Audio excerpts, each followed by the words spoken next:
Welcome to the Dive Bar Music Club podcast, where the guest hosts drop in and out, but the opinions are always passionate and the playlists loud.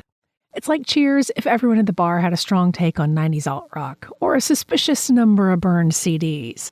Around our table, you'll find an emerging touring songwriter, a former cult band favorite whose work since then is even more interesting, a portrait photographer with a not-so-secret metal penchant, a record store owner who learned about Swifties the hard way, a retired folk singer who regrets nothing, and a zine maker with more cool music projects than we can count. We're all just here to share what we're currently obsessed with and maybe convince someone that yes, that weird Icelandic synth folk band is worth a listen. Okay, that last one's probably me, Sloane Spencer. It's Dive Bar Music Club. Low-key, high taste, happy hour for music nerds. Welcome back to Dive Bar Music Club, the low-key, high-taste happy hour for music nerds. I'm your chief music nerd, Sloane Spencer, and I'm joined today with Nelson Gullett and Charles Hale. We got a fun list of tunes to talk about today, and I hope we get to them all because there's a unintentional theme at the end that's not a thematic theme. So I don't know if we'll get a chance to wrap that up or not. But first, we were talking a little offline about stuff we all have been doing related to music in the last month or so. Charles and Nelson, what have y'all been doing with music lately? I have been working just, around the radio station, dealing with the new stuff. Been digging pretty deep into that new Sturgill release that came through the other night. Oh, yeah. I don't want to get too deep into it because I think that might be a topic of conversation in an upcoming episode. But I spent a lot of time yesterday going track by track through that album, reading the lyric sheet and saying, we can play this song, we can't play that song. Fun record, but not for terrestrial radio. There's a lot of stuff to work around, but it's cool to have some new music from Sturgill, and we're getting ready for a big festival here in town at the end of the month, which is mostly what I'm going to be talking about today. Yes, I'm looking forward to hearing about the festival. Yeah, I'm digging this new Sturgill record as well. Johnny Blue Skies, technically. Yes. We are going to be talking about it on a upcoming episode. So, but yeah, not made for radio, which amen. How about you, Charles? The last time we talked, I had just purchased a large record collection for my store. And so I've spent the last 4 weeks going through that, which has been a lot of fun. Discovering lots of things and seeing records that I had only heard of and got a chance to listen to. So that's been fun. And I've also caught 2 live shows. One was just a couple of nights ago. The Devil Makes 3 were in Colorado. Yeah. And at the beginning of February, I saw the Michael Shannon, Jason Narducy R.E.M. show in Denver. And it's Really? Yeah, it's the first time I've seen them because they haven't come to Denver in previous years. So they kicked off the tour in Denver. Ah, okay. So let's not go too deep in the weeds because I just got back from seeing 3 nights of that show. But what was special about the Denver show? That I was there. Amen. So it was special, I think, for people in Colorado because we've heard about it, but haven't gotten to witness it. It's the kind of thing that happens because Denver is a little isolated. We don't get some of the smaller tours. We did have a couple of special guests, not as noteworthy as special guests in the South, but apparently both of Michael Shannon's sisters live in Colorado. They're both singers, and so they each came out and sang one song. I can't remember one of them. One of them was one of the songs that Patti Smith does on New Adventures in Hi-Fi. So, Ebo. Yes, I think that's the one that they did. But yeah, it was just a lot of fun. Very cool. Well, yeah, I'll probably deep dive into the various times I've seen this tour and the previous tours some other time. But yeah, it was fun. I got to see both nights in Athens, and I also drove over to Chapel Hill to Cat's Cradle and saw that show as well. So it was fun to get to see 3 nights of the same thing. For me, okay, did y'all have an opener in Denver? Yeah, we had Bobcat. Okay, I just want to say that he was my biggest surprise of the whole thing because I heard Bobcat Goldthwait once decades ago and I never listened again. And anytime he came on or was going to be on, I would turn it off. He was fantastic. also enjoyed him. I'll just be like the old guy. He went on too long, and then there was too long of a quote set break between comedian and band. I mean, it was only like 20 minutes, but what did they have to do? They didn't have to break down anything from the comedy set. But there's no reason to complain about the thing, because it's just a miracle that sort of concert tour exists and that it's so well received. So my question, Sloane, because you saw multiple nights, were the bonus songs after the main album different each night? So yes, I would say not 100% different. My analysis of it would be that they had 40 songs ready to go and they would pick 20 of them each night. So there was a little bit of overlap, but it wasn't totally the same. Yeah. The thing that was different on this tour from the previous time that I saw the previous record was that there was a lot of post-IRS material, and it was received quite differently at the two different venues by the audiences, because the audiences were very different. Yeah, I was so lucky. I got to go last year, Sloane, because you reached out to me at 9 o'clock in the morning and said, "How fast can you get to Athens?" And I'm that person. I just kind of dropped everything. Yeah, I kind of dropped everything and went to the show. But I stood outside the 40 watts in line, and I could hear the sound check for that show, the second show at Athens last year. And I heard the sound check songs that didn't make the playlist. So I think probably like you, they had a bunch of songs ready to go. And then just depending on who the guests were, what they wanted to play, what the mood of the night was, they could probably shuffle them in and out. But last year, I think there were 2 songs that were post IRS. And you said that kind of changed a little this time around. But I'm just sitting here crying because I'm listening to you guys talk about the show this year. And I had tickets and wasn't able to make it. But I'm going to catch them next time on the Document Tour. That's right, because I always buy 2 tickets whether I can make it happen or not. So you can be my +1. Okay. I love that they didn't play the hits. I love that they played post-IRS stuff. I love that it wasn't hits. They weren't trying to recreate a concert. They were celebrating the entire catalog, so to speak. Agreed. Yeah, even was Great Beyond in the set when you were there? Yes. Yeah, and randomly, I know. So I am definitely a fan of the first 5 albums plus Chronic Town, and not super knowledgeable about the post-IRS material. But I did work in AAA radio for a really long time, so we played a number of those songs.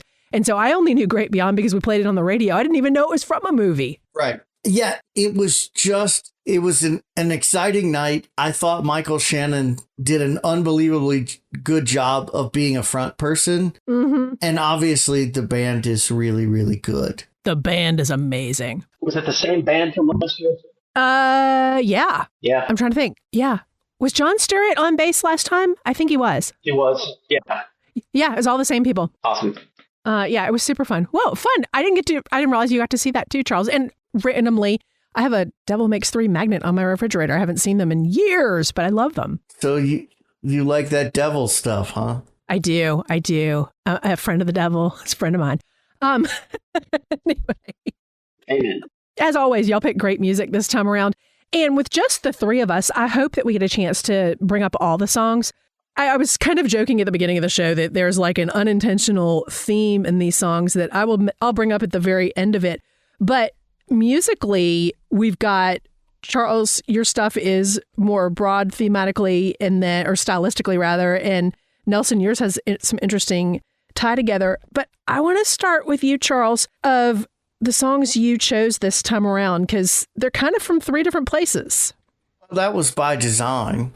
I like to represent myself as being more than just one thing. Tell us about that. Okay, so the first song I chose is what I've been dying to talk about on this program, but I had to wait till the 7-inch arrived.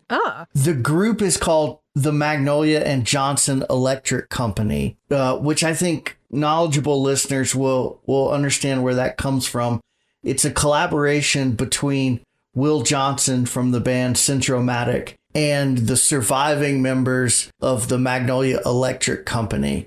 That band was fronted by Jason Molina, who passed away. And so Will and those other musicians got together sometime last year, recorded 3 songs, and then played a handful of dates together. And they released the 3 songs streaming a little while ago, but the 7-inch single has 2 songs, and it just arrived in the last month. Will Johnson has a history with Jason Molina. They made a one-off record together that's just called Molina and Johnson. The 2 songs on the 7-inch, Wooden Heart, which is the one I selected, and 20 Cycles to the Ground, both of those songs appear on the Molina and Johnson record, but they're very different versions on this new 7-inch. So it's just an interesting collaboration, and so that's why I picked it. Nice. So Will Johnson, like, I was a huge Centromatic fan, and turns out he's just a fantastic guy behind the scenes with helping bring music that he personally loved to audiences that might not have gotten it the first time around. He also was supportive of the posthumous release for my friend Chris Porter, who passed away. Just a really wonderful person in the world of music. Yeah, I'm a huge fan of Centromatic albums, of his solo albums. He also is a painter. I own 2 of his paintings. Right. And he's written a novel that is also pretty good. So he's just one of these people that has more talent than he should. And plays in Isbell's band, doesn't he? Is in the 400 unit right now. Well, he also did that project with like Jay Farrar and Jim James, the New Multitudes. Yes. That was the Woody Guthrie kind of thing a few years ago. But I'm glad you brought this up, because I had seen the first digital release, like when they released The Big Beast. Yes. I found that. I played that on my show a couple of times. I didn't realize they had followed it up with a couple more songs. So I was happy you brought this to the table, because that was, September when they released it digitally, and I hadn't gone back and revisited it. Yeah, and the Big Beast, in my personal taste, is the funnest of the 3 songs. It's more the Big Beast would actually fall in line with some of the other songs we're going to talk about this time than Wooden Heart. I don't know what to say specifically about this song. It's more like the story behind it is the interesting part. Absolutely. Do you know anything more about the pressing of the 7-inch and the different version? No, I mean, it's completely different recordings from the Magnolia or from the Molina and Johnson album. I'm looking at it now. I mean, it was just recorded in Texas, and it's put out by the label that's put out Will's solo records recently. Okay. But cool. my guess is that the 5 or 6 shows they played and this 7-inch is all there's going to be, which is disappointing to me. But I would rather there be just this than nothing. For sure. For sure. Oh, I just want to briefly bring up, if we're talking about Jason Molina, if you guys missed the Charles Wesley Godwin cover of Hammer Down that came out last year, Scott Avett is on that tune with Charles Wesley Godwin. That's just I've always loved that song, and a cool recording that I don't know that everybody got their ears on last year. I missed that, so thank you for pointing that out. It's an old Magnolia Electric Company tune, so. Very nice. Charles, how about some of these others that you picked? Oh, I'm going 2 in a row. All right. I'm going to let you do all 3 in a row. Oh, wow. Okay. So my next song is by the 70s garage rock group, the Flamin Groovies. And I love them. I just picked Have You Seen My Baby? I think it's the 2nd song or the 3rd song on the album Teenage Head. In this giant record collection that I purchased, there was 4 or 5 Flamin Groovies albums that I was really excited to find. Oh, fun. Because I kind of got turned on to them sometime last fall, I believe. And it was one of those things that I get turned on to a band, and then it's like, well, let me see if I can find some of their records. And so then here they are. But I've known the name Flamin Groovies, but I didn't know anything about them until I was at this show in Denver. I can't remember the photographer's name. Y'all know him.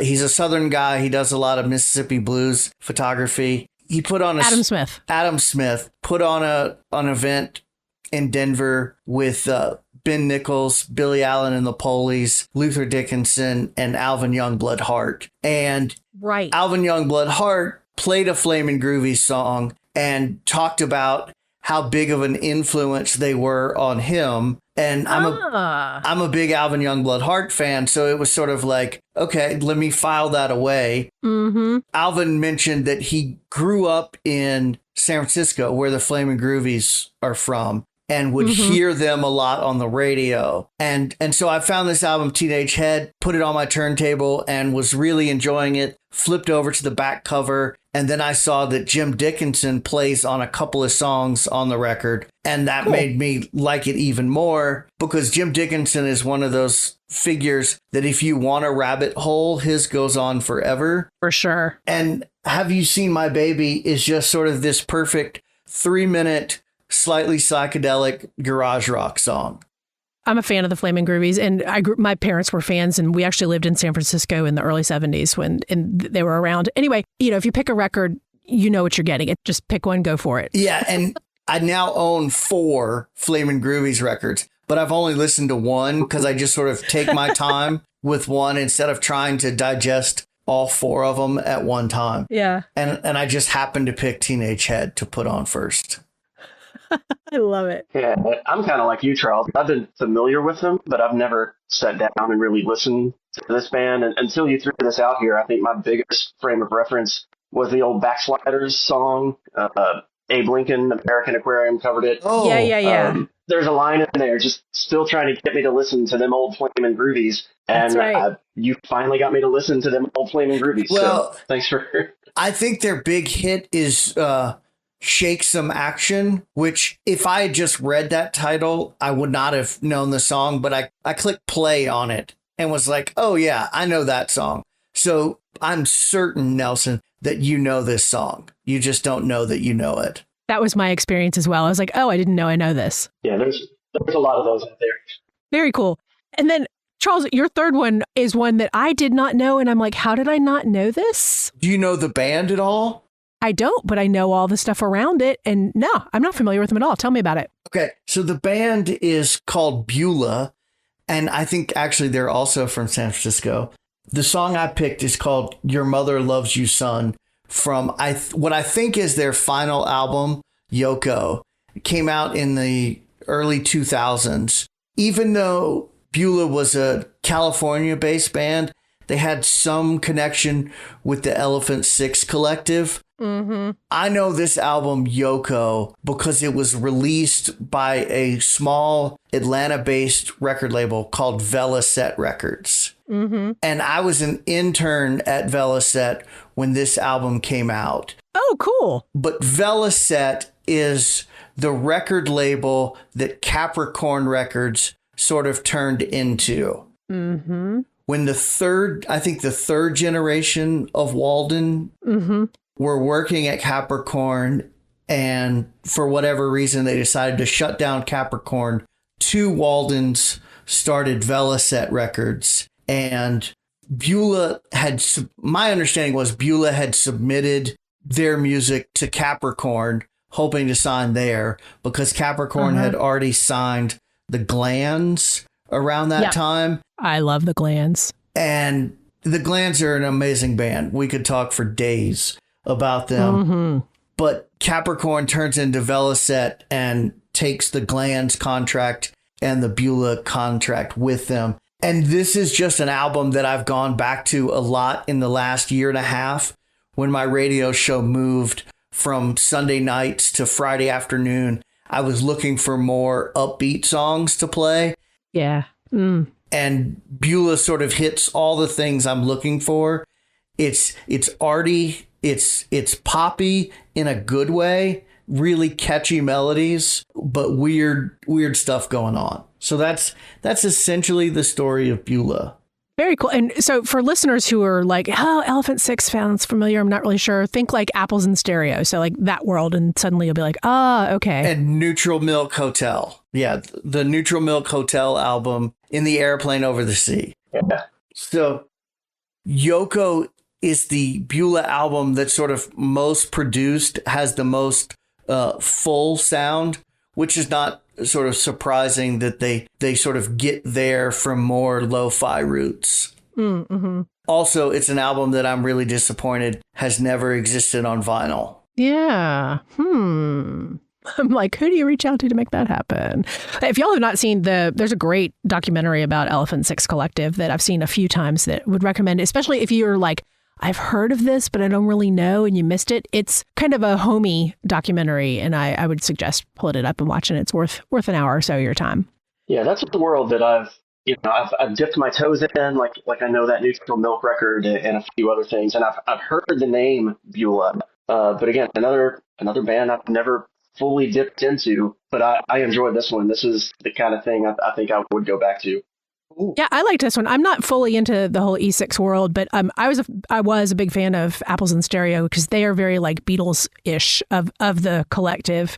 And so I always really liked their records, and they were kind of my like background music for a long, long time. Just trying it a little bit differently this month, giving Charles a chance to get all his tunes in there because we have accidentally cut him off a few times and missed some of his great suggestions. But Nelson, you also always bring music to the table that I'm excited about. And this is one of the reasons that I was thrilled you were able to participate in this, because I always learn something new from the music that you're playing on your radio show. And two of them this time were brand new for me and immediate, like I bought the record as soon as you sent these over.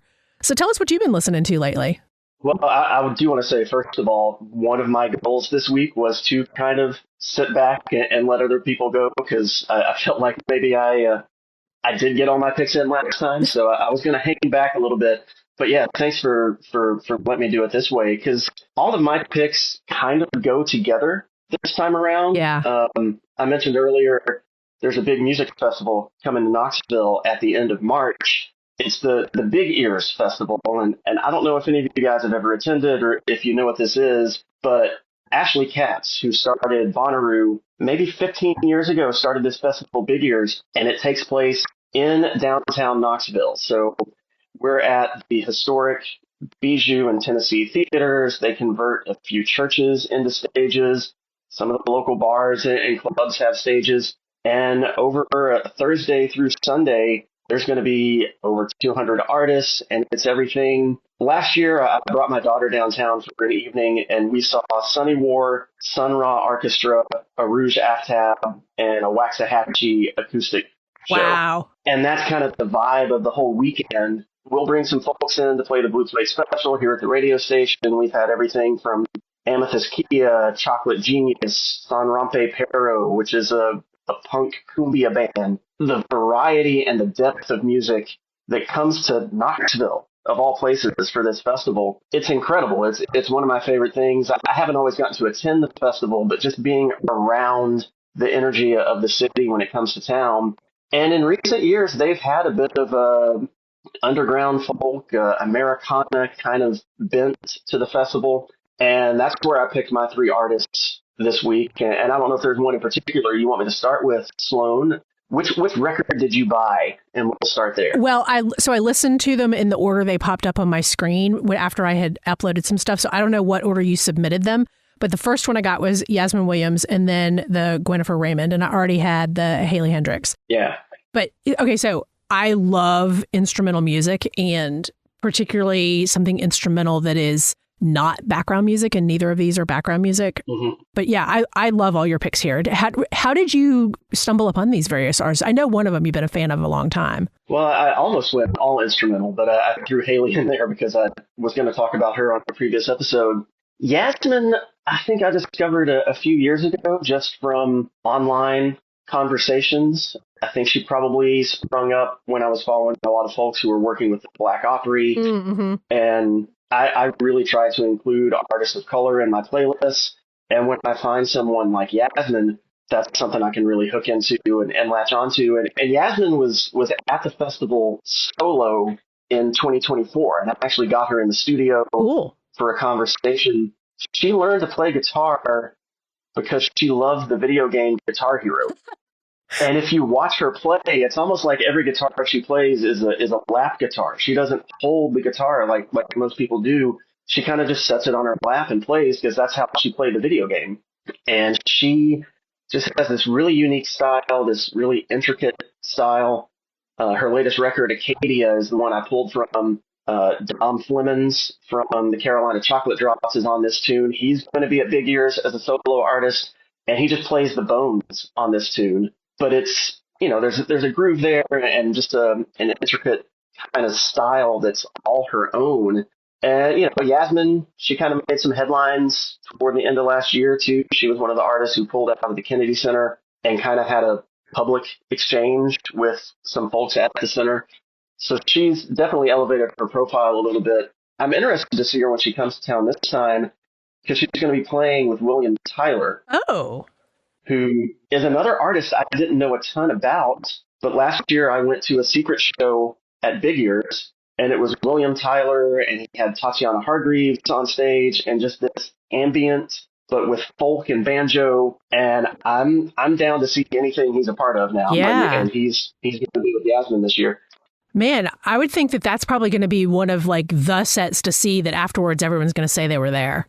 Yeah, and I mean, this festival, on my side of things, you've got the Blind Boys of Alabama, Anna Tibble, Chris Feely, Daryl Scott, Ken Pomeroy, Madison Cunningham. Wow. You also have John Zorn, Mark Ribot, Niels Klein, Reggie Watts, the Westerlies. Thurston Moore is going to be here. Like, this is a festival that pulls people from all over the country, all over the world. Wu Fei is going to be at the festival this year. Not her first time. Like, there's so many things I'm looking forward to, and picking just 3 artists from the Big Ears lineup was pretty tough. And the radio station, we're getting to do some exclusive things. I've got a call after I get off of this where we're kind of seeing what we're going to do with the festival, and we'll be getting some access we haven't had before. So I'm really excited this year. That's awesome. So as both a music writer and a fan, I have attended a number of music festivals in Knoxville, and I 100% recommend going. If you've never been to Knoxville, you should go. But I really appreciate the way that Big Ears uses the various facilities in the area, because it's more, as you mentioned, it's more than just like music, what you would think of as a traditional music venue. And it's very geographically accessible, which is not every festival that's set up like this is. So yeah, I would recommend it big time. It's a walk. Every venue is a walk. MJ Linderman is coming, and I think I'm probably going to skip that set because I'm seeing him in April because there's so many other things to do. Incredible. But yeah, Yasmin was one that I wanted to highlight, and then Gwynnifer Raymond, if we want to stay on the instrumental side. Yeah.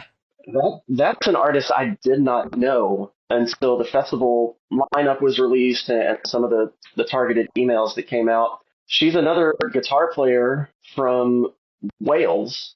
She grew up not really listening to music. She said she would walk around the house with her Walkman listening to books on tape. And then her mom bought her Nirvana's Nevermind, and she owned a guitar 2 weeks later.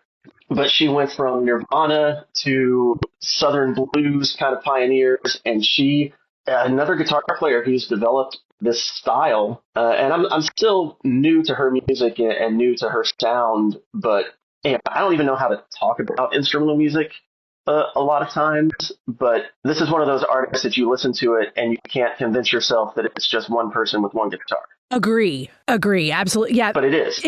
This was fantastic. And I was not only pulling up the record, but I wanted to try to find some video as well to figure out how she was doing it. Yeah, you've gone further than I have then. What does it look like? And because I couldn't figure it out. And it's sort of like if you've ever seen John Moreland play live and you're always like, how does one dude get that much sound out of one guitar? It was that kind of experience. And she holds the guitar like classical guitar players do, with it, kind of upright, or at least in the video that I found. And I was like, because it's very much like the stuff that I was listening to was very much in the, traditional American blues vein. And this was such a surprise to me because I'd never heard of her before. And then I was like, this is fantastic. Yeah. And it's one of those things, like, I don't know, like, I know some of the people who book the festival, and I still don't know how they find some of the people they do. Maybe it's things that are bigger than I'm aware of and I just haven't stumbled upon. But it's one of those festivals where you can walk into any venue at any point, and if it's your thing or if it's not your thing, it's going to be something different, something amazing. There are some local artists that participate too, which I always love when you do a festival like this that brings people from around the world to highlight some of your local folks as well. But Gwynnifer was, she says she has kind of a sci-fi blues approach to her guitar playing, and I'm really curious to see it live. That's part of why I haven't gone out and watched a lot of videos. I can't wait to hear about this after the fact. Yeah. But I'm curious, Charles, did you dig in any of this stuff? What do you think about the instrumental tunes this week? I also enjoy instrumental music, maybe primarily through jazz, but finding sort of quote rock instrumentals is always fun to me. And when I listen to all three of the instrumentals for this month, there absolutely is a through line. I like the sort of drony, hypnotic aspect, specifically to this Gwennifer Raymond tune, of you just sort of drop into the rhythm, the pace of it, and then is it 5 minutes, or is it 2 minutes, or is it 20 minutes? 3:37. Yes, but at times it can feel like it's going to go on forever. Yeah. But no, I really enjoyed the instrumental stuff this month. I have questions about Sloane's instrumental choice, so we have to get to that. But I thought... Yeah, I really want to talk about that too. I thought this Jack Parson Blues song was really interesting. Cool. I love it. The last one I picked is Haley Hendrix and Max Garcia Conover. This is an album I wanted to talk about on the first episode of this show, and I wasn't able to make that recording. So I kind of brought it back into play this time around. Haley Hendrix, I've been aware of since I believe around 2018. She put out a song, I Want to Start a Garden, that I fell in love with and played endlessly on my show.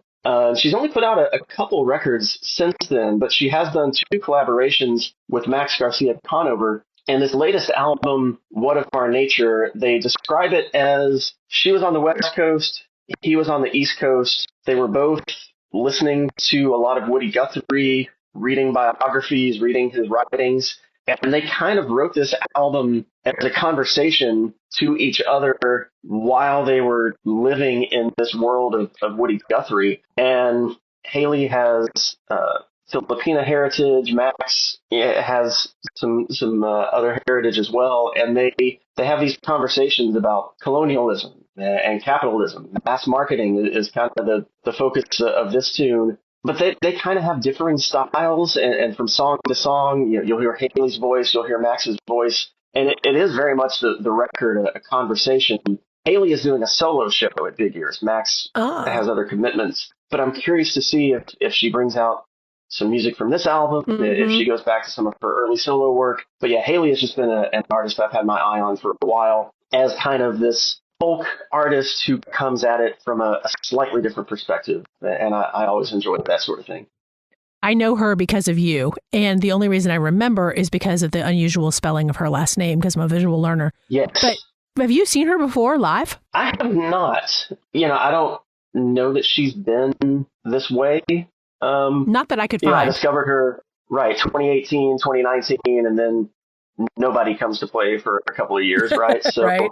I don't think she's been around, and I know I haven't seen her live. I think one of her parents responded to a tweet I put out once, but that was a few years ago. That's probably the closest I've come. But yeah, I'm just excited to have this festival, to have Haley here. I'm one of those festival goers who, you can get the app and you can plug in your schedule and say, I'm going to go here, here, here, and here. I don't do that. I kind of float. I have 2 or 3 things that I want to go to, and then the rest of it is just, what direction are my friends going? What's close by? But these 3 I'm putting on my schedule, and then I'll work around just to see what happens after that.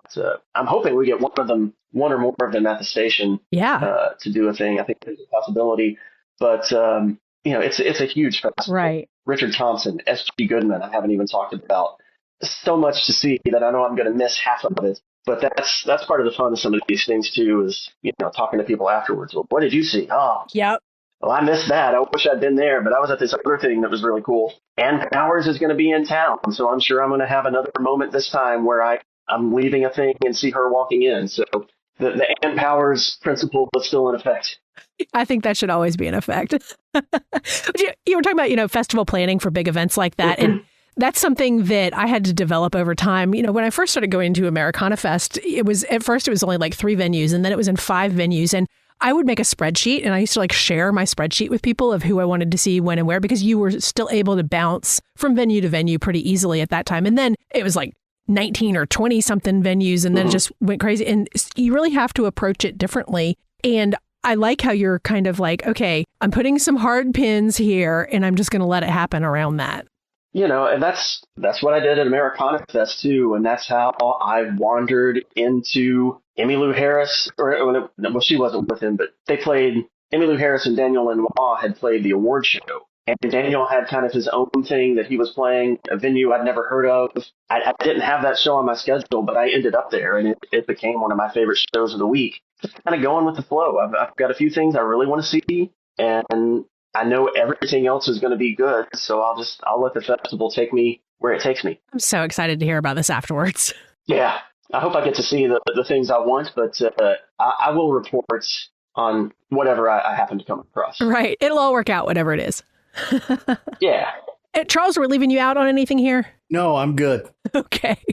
Well, so I always try to deflect here and avoid talking about the songs that I've picked, but since it's just the three of us, I'll dive into them. And I have 3 completely different songs this time, and all of them came to me in the same week, like 10 days ago-ish, for completely different reasons. So I'll start with the one that we don't really need to talk about, but I'll just explain how I got there. So I picked The Cure's song, Friday I'm in Love, and it's because we had put out an episode of Dive Bar Music Club where Chad Cochran was talking about his TikTok, and I don't TikTok. And he said that one of the things he does is a question of the day that listeners or fans submit to him. And the question was, what's a song you like with Friday in it? And my immediate response was Friday I'm in Love. And it just got me thinking, because I went to the tour that came to the US a couple years ago of The Cure, expecting it to be terrible. And it was probably one of the best arena shows. It's a top 10 arena show of my life. They were fabulous. And Robert Smith, honestly, the only person who has more fun performing is Scott McCoy. Like, he just seemed to be absolutely thoroughly enjoying every minute of getting to do it. And so I go through like fits and starts with The Cure. I'll listen to them constantly for like 3 months and then not listen for a year. And so it just kind of reminded me, I love The Cure, and I'm happy to be able to tell people. We sell a lot of Cure records, and we sell a lot of Cure records to people in their 20s. So I think The Cure has sort of gotten over the hump as far as like being cool again. And so I think people will be listening to Friday I'm in Love in 40 years. I love them. Like, I just love them. Yeah. My daughter is 15, and I've heard her blasting The Cure, Radiohead, Jeff Buckley. Wow. A couple weeks ago. Well, I think there was a Radiohead song in a Marvel TV show. So she comes to me and she's like, do you know this, Everything in Its Right Place? And I'm like, kid, let me tell you what I did the entire day that album was released. Sit down, youngster. Yeah, but no, the Cure, like, one of my biggest regrets from the COVID era, Americana Fest 2020, there was going to be like a Cure show, like an Americana. I forgot about this. You were part of connecting me to that, I think. Yes, I completely forgot about this. I was going to be one of the MCs. I was so looking forward to it, and of course the festival didn't happen, but I do have the t-shirt, which it looks like the Byrds' Sweetheart of the Rodeo album cover, but with Robert Smith standing in the middle of the picture. And yeah, it was going to be like Sweethearts of the Cure or something like that. I don't remember what the title of it was. I don't even remember the bands that had agreed to play it. It was just going to be a night of Cure cover songs. I don't even know if it was an official Americana Fest event or if it's just going to be happening. But I was looking forward to that so much, and it never got off the ground. It still needs to happen. I might actually go back to Americana Fest for that. It has never left my brain. But it's time to see you at Americana Fest again, Sloane. It's been a while. Yeah. I haven't been in a while. Yeah, it would be good. Well, so that's my little like old school tangent, because both of these other bands that I am suddenly obsessed with are brand new to me. They're not brand new, but they're brand new to me for completely different reasons, but connected reasons. And that is, public radio is amazing, and I love public radio. And I am a massive fan of KEXP. And if you don't follow KEXP online, you should if you like music, especially if you like to find new to you music. And that is how I found the band, who is from Quebec, who I am guaranteed to mispronounce, because I'm going to mispronounce French and definitely mispronouncing Canadian French. So we're just going to roll with it. But I believe they are called Angine de Poitrine. And the song I brought is Sherpa. And it's because I saw them on KEXP and I was obsessed, absolutely obsessed. One wears white with black polka dots, one wears black with white polka dots. They have these big headdresses. One of them has a facial mask that resembles one of the characters from Commedia dell'arte. And I don't know if I've mentioned, I was a theater major, but I was like a history of theater major. So Commedia dell'arte and the stock characters of Pantalone and Dottore and Poirot and Pierrot and all of that is like super part of my performance art past. Like that all connects to what I was doing when I was still in the world of performing. And so visually, I was just absolutely immediately hooked before I even heard them launch into the songs. And Angine de Poitrine, I'm going to call it's math rock, but it's like, it brings in those microtones, which if you listen to like older Bollywood music, not so much the modern electronic stuff, or if you were into like early They Might Be Giants, or even like King Gizzard and the Lizard Wizard, like microtones are those, it's like the sounds between the notes in Western music. And when you hear it, you'll recognize it. Like you don't have to be like into music theory to go, oh, yeah, I hear what you're talking about. But everything about it is just 100% up my alley. And I knew nothing about them until I saw this video from KEXP. And it was just one of those like, oh, whoa, I love this immediately. And then when I was at the shows at the 40 Watt this week, I met this guy, Patrick, who is from Montreal, who was telling me all about the history of this band. And he said, yeah, they've been around since like 2019. He's like, yeah, they're very, very well known. I was like, well, I've known about them for a week. So did y'all by chance either look at or listen to any of this? Yes. I listened to the whole record this morning. I hope you loved it. Like, I kind of did. You know, KEXP, like, I kept thinking of Krungben, who I also discovered through KEXP. And this is, you know, a harder sound than Krungben, but that's the vibe I was getting. This primarily instrumental band. I had it on, you know, driving my kid to school in the morning. And what do you think of the soundtrack this morning, kid? This is different. Yeah, this is definitely music. But I couldn't put it down. I went through the whole thing. How about you, Charles? So I had not heard of them until you sent it over.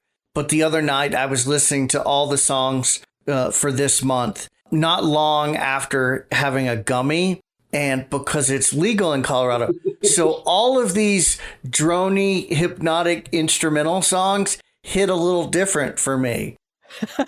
So I listened to the song you sent over, Sherpa, and then 30 minutes or an hour later, I was scrolling through Facebook, and there was the KEXP video. And so then I watched that and noticed that it has over 2 million views in not very many days. So it was sort of like, oh, this is clearly a thing now. And what you can tell from the video is that the guitar player has a guitar and a bass and is using some effects pedals and delay pedals and whatnot. I loved the music. I was fascinated with the music. I have questions about all the other stuff. And to me, the other stuff makes me less interested. And oh, interesting. Yeah. And so my thought process is I like when it's like real people that you can see playing the music. Uh-huh. Though I understand someone's desire to not be known. And I think that's part of the outfits. I would have enjoyed seeing them. And I guess I'm assuming that they wear the costumes or the outfits, whatever you want to call them, every time they play, because the costumes are also on the album covers. Yes, it's part of from their origin. That is part of who they are at all times. Yeah, and I respect that it's an artistic choice. I would be more interested if they were real people. So I've known all of this for like 10 days. So this is not like I'm some lifelong knowledgeable fan about this. I had to read everything I could find about them. And apparently the duo played in a previous band together under their real names that they've done a really good job of burying, and I'm not going to dig them back up. But the way they kind of introduced this band was they opened for themselves, and they played originally as whoever they are in real life. And then the main set introducing Angine de Poitrine, they did the whole visual black and white thing with the masks and everything. And nobody knew until after the fact that it was the same band. That's great. I do love that. I don't mean to sound like a stick in the mud. No, like what you like. Yeah, and I support people making artistic choices. But musically, I thought it was great and interesting. And I'm more interested in interesting music these days than anything else. Yeah. It's interesting, too, to hear both of you talk about, like, Sloane, the visuals were a thing that brought you in. Uh-huh. Whereas it could be the kind of thing that keeps you away. I remember distinctly, as a radio programmer, the first email I got about Orville Peck a few years ago. I was just going to ask about Orville Peck. And I looked at it, and I was like, okay, mask, this is a gimmick. Because it came from a promoter that I knew, but that sometimes works some things that we're not interested in. And I just kind of breezed past it and didn't think about it. And as a couple of weeks went on, more people were talking online. A couple of other people were getting in my ear. You need to listen to this. You need to listen to this. And I put my pretenses aside, and that became his debut album became my favorite record that year when it was released. And it's interesting sometimes how every artist on some level, whether they say they don't have a style or they're trying to reach a specific style, there's a style that comes through, whether it's a visual presentation or whatever. And it's curious to see how some of that affects how you perceive the sound.